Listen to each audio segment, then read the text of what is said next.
Hi friends, welcome to Erode Family Samayal.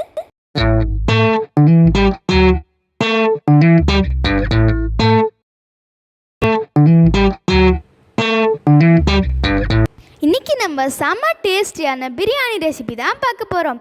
அதுக்கு first ஒரு குக்கரில் ஆயிலை ஆட் பண்ணிக்கலாம்.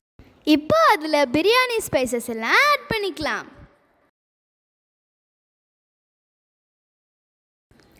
கொஞ்சமாக கருவேப்பிலை அதில் ஆட் பண்ணிக்கலாம்.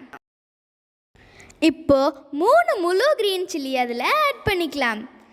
ஸ்லைஸாக கட் பண்ணி வச்ச பெரிய வெங்காயத்தையும் அதில் ஆட் பண்ணிக்கலாம். அது வதங்கிட்டு இருக்க கேப்பில் நம்ம மட்டன் பீசஸை வாஷ் பண்ணி எடுத்துக்கலாம். இப்போ நம்ம சீரக சம்பா ரைஸை ஊற வச்சுக்கலாம். 1 கிலோ சீரக சம்பா ரைஸுக்கு 3/4 கிலோ மட்டனை நம்ம ஆட் பண்ணணும்.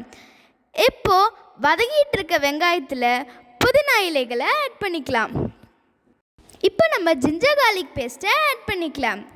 ஜிஞ்சர் கார்லிக் பேஸ்ட்டை ஆட் பண்ணி நல்லா மிக்ஸ் பண்ணி விட்டதுக்கப்புறமா கட் பண்ணி வச்ச டொமேட்டோவை அதில் ஆட் பண்ணி வாஷ் பண்ண மட்டனையும் அதில் ஆட் பண்ணதுக்கப்புறமா 1/2 லெமன் எக்ஸ்ட்ராக்ட், 2 ஸ்பூன் மிளகாத்தூள் எல்லாத்தையும் ஆட் பண்ணி நல்லா மிக்ஸ் பண்ணி விட்டுக்கலாம்.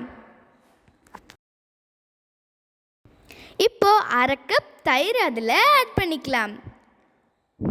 தயிர் ஆட் பண்ணதுக்கப்புறமா உப்பு போட்டு தேவையான அளவு தண்ணியை ஆட் பண்ணி நம்ம 3 விசில் விட்டுக்கலாம்.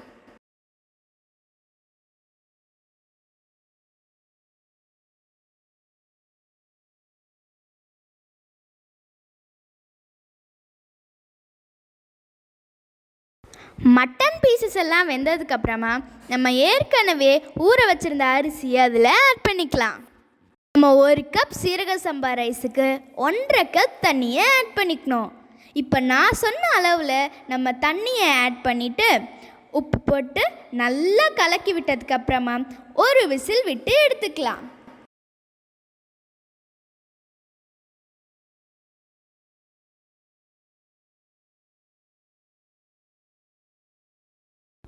செம்ம டேஸ்டியான சீரக சம்பா மட்டன் பிரியாணி ரெடி.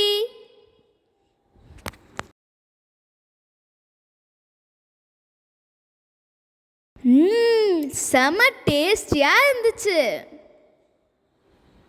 பார்க்கும்போதே சாப்பிடணும் போல தோணுதில்ல?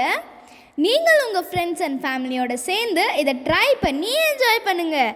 அதுக்கு முன்னாடி நம்ம ஈரோட் ஃபேமிலி சமையல் சேனலை மறக்காமல் லைக், ஷேர் அண்ட் சப்ஸ்கிரைப் பண்ணிடுங்க.